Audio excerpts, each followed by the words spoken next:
It is a privilege for me to share this video with you. My name is Maeli. I am a pastor and also a missionary living here in the northwestern part of Brazil with my family. Today I want to share a very famous passage of the Bible with you. It's a small section of the scripture but really powerful and meaningful to me. This is Matthew chapter 9, verse 36 until 38. Jesus went through all the towns and villages, teaching in their synagogues, proclaiming the good news of the kingdom, and healing every disease and sickness. When he saw the crowds, he had compassion on them, because they were harassed and helpless, like sheep without shepherd. Then he said to his disciples, "The harvest is plentiful, but the workers are few. Ask the Lord of the harvest, therefore, to send out workers into his harvest field." This passage summarizes the ministry of Jesus in a beautiful way. When we read the four Gospels, we see our Lord Jesus every time in movement. He was on the move, reaching people where they were. And I find myself thinking, if we are following Jesus' example, why in the world we sit in our chairs and we wait for people coming to our church? We might go outside and find people, wherever they are, to share the gospel with them. Indeed, I believe that the Lord has already placed some of us in the places where He wants to use our lives. Our workplace, the place where someone is studying, our neighbor, whatever you are, this place can be the place where the Lord wants to use your life to share the gospel and to reach people. And reading this Bible text, I have 3 questions. How Jesus was doing his ministry? Why he was doing this ministry? And what the implications are for his disciples, including us. For my first question, verse 36 says, Jesus went through all towns and villages, teaching their synagogues, proclaiming the good news, and healing every disease. Jesus was teaching, proclaiming, and healing. He was teaching at their synagogues. The synagogues were a place where the Jewish people went to be instructed in the Word of God. They were there to get knowledge of the Scripture. Someone could read that Scripture, and another person, or it could be the reader, it could be someone else, but someone will do an exposition of the Scripture. And Jesus was there. He stood up and he was explaining the Old Testament for people. He was explaining Moses' law. Maybe he went through the prophets, but he was there teaching people. He also, the text says, he was proclaiming. He was proclaiming the good news about the kingdom. He was proclaiming, it means he was preaching in public spaces. He went and he was preaching by the seashore. He was preaching in highways, in mountains. He was proclaiming God's kingdom. In other words, Jesus was saying, people, there is Jews from his time, they were waiting for a physical kingdom, but Jesus was proclaiming, he was preaching a spiritual kingdom. He was saying that is a spiritual kingdom. My Father is the King, and that is a possibility and an invitation for you to come in and get into this kingdom. But if there is an invitation for you to come and be part of this kingdom, also there is a condition for you to be part of this kingdom. And the condition is to believe in Jesus. The cross was the big invitation of God to invite people to be part of this spiritual kingdom. Because of the cross, because of Jesus' work on the cross, we can be healed from our sins, forgiveness, we can receive forgiveness, and He can take away our guilty. So we have the picture of Jesus preaching in different places. And also, the text says He was healing every disease and sickness. He was touching people. When we think about Jesus' miracles, the miracles of Jesus was a tool from God to verify Jesus' message. In that time, there were many rabbis, but Jesus was explaining scripture. He was teaching, he was proclaiming, and also he was performing miracles. And every and each one of Jesus' miracles was a way of God saying for His people, I am verifying this message. He is the Messiah. And also the miracle was a way of God showing His heart. His lovely heart. We have a God who is love with a wonderful heart. And Jesus was touching people and healing them from all kind of disease because He loved them all. And we must follow Jesus' path. I might ask you a question. Who are we teaching? Who are you teaching? To whom are you proclaiming the King? To whom are you proclaiming that we have a King? That is a spiritual kingdom, and people can be part of it through repentance because of the cross. And even though we cannot perform miracles as Jesus has done because we don't have His power, we can be tools to show people His power. And we can be people who will show to others Jesus can do miracles, and we can pray for it. And also we can be a great and beautiful tools in God's hands to show people healing their souls. We can be like that people who remove their roof to bring the paralytic before Jesus, helping to bring healing.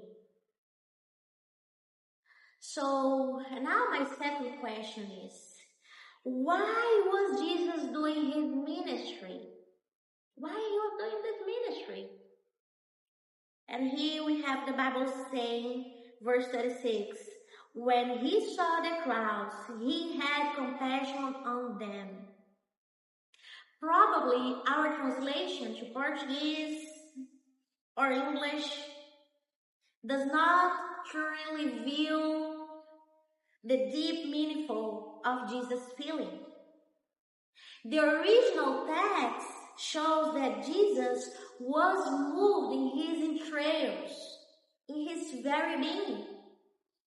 His heart was full of love that when he saw the need, he had to move and do something. And indeed, he did.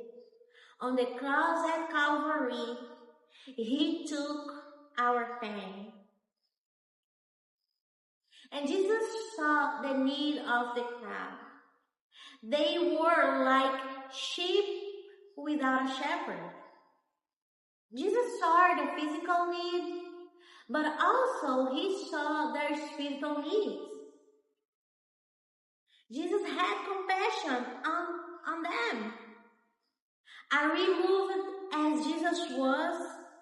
Are we seeing people's needs like he did? And the third question that I have, what are the implications for his disciples, including you and me? In verse 37-38, Jesus said to his disciples, "The harvest is plentiful, but the workers are few. Ask the Lord of the harvest, therefore, to send out workers into his harvest field." He was saying there are people who will be judged and condemned without the gospel. Every person will be judged and condemned without the gospel. There is no salvation without Jesus. Jesus was saying there are people who are ready to listen to the gospel. You just ask to your Father to send workers, to send people who will teach, people who will proclaim, people who will be a tool of healing. Jesus was saying it for his disciples. Jesus, the Nazarene, could say, "My prevenient grace is already working on people. You must ask for laborers, for people who will show God's grace through their teaching, to their preaching, and to their healing, to their touching, to the service to others." So brothers and sisters, we need to pray. We need to start praying. And God can call us to be the answer of our prayers. In chapter 10, verse 1, we see those disciples, those same ones that Jesus was saying, "Hey, pray for the Lord of the harvest to send workers." In chapter 10, verse 1, Jesus was sending those disciples. We can be the answer to our prayers. We must be ready. I started praying for missions when I was a teenager. I started praying for the Brazilian Amazon forest. Actually, I wasn't praying for the forest itself. I was praying for the people of the forest. And I was saying, "God, please take me there. I want to preach the gospel." I was praying for the people. And the Lord was listening to a prayer of a teenager girl. And he has answered my prayer in a bigger way than I could ever thought. The first time I went to the Amazon, I was 30 years old, and I took a bunch of teenagers with me, and we went to different cities inside of the forest, and we had the privilege of seeing many people receiving Jesus as their Savior. And after that, every year, I have the privilege of sending missionary teams to the Amazon region. Under my leadership and this ministry called Emma, we are sending teenagers and young people to the Amazon rainforest every year. And now we have many testimonies of people who are getting saved. We have many testimonies of healing. The Lord is great. And when I look back, more than 20 years ago, and I was a teenager praying for the Amazon region, I could never thought about something like that. God answered my prayers in a bigger way. And before my family moved to this city that we are living right now, my husband and I and our little boy, before we moving here, we are living in Sao Paulo, and I start praying for the city. And I was having special moments of prayer. I used to go to my local church, and I was there in the altar, and I was crying out to God and say, God, give us the schools of the city. Our new city now is called Mossoró. And I was saying, God, give us the schools, give us the souls of teenagers, of young people. And then we came here to take care of teenagers and young people. And one day, I had a prayer time with the teenagers. We came to church and we had a prayer moment for the schools in the city. And that night, the Holy Spirit came and the teenagers were really challenged by God to go back to their schools and reach their colleagues. And nowadays, we have Bible groups led by teenagers in eight schools of the city. Last year, 2014, we had 5 baptisms in this church. And every baptism, we had teenagers who were reached in those schools through the Bible groups. And we are now looking forward to see what the Lord is gonna do in 2015. And many years ago, I was praying for other regions of the world. I was praying for other nations. God gave me the privilege of working in some countries. But now we are seeing the Holy Spirit opening doors to those teenagers who came to our ministry, and now they are becoming young people, and we are seeing the Holy Spirit open doors to send them to different countries. So, brothers and sisters, we must pray. We never know how God is answering our prayers. He can do more than we think. So our challenge is start praying. And if we pray, and if we bow down our knees, and if we put prayer as an important thing in our daily lives, God is going to give us many opportunities of teaching, of preaching, and of healing people. So can you compromise this day? Can you tell God, help me to have a better prayer life, and I will be part of whatever you are doing in the world? Can you do it? Please close your eyes, and I want to pray for your church. Lord Jesus, I want to say thank you, Father, for this church. I want to say thank you for the pastor, for the NMI leader, for everybody who was serving the board. I want to say thank you for people who are listening to this video, Father, and I want to pray. May your Holy Spirit talk with them, and you are going to use them, Father, in different places. Please, Father, talk with them. May your Holy Spirit is changing something in his heart, and they will pray more. They will pray more. And because of their prayer, people will be saved in the city. And because of their prayer, you are going to use them for teaching, for preaching, for healing others. And because of their prayer, God, I believe that you can reach others in different places of the world. even United States, even Brazil, even in Asia, whatever your Holy Spirit lead your people to pray, you can use them, Lord, so your glory will be revealed in all nations. I pray in the name of our Lord Jesus. Amen.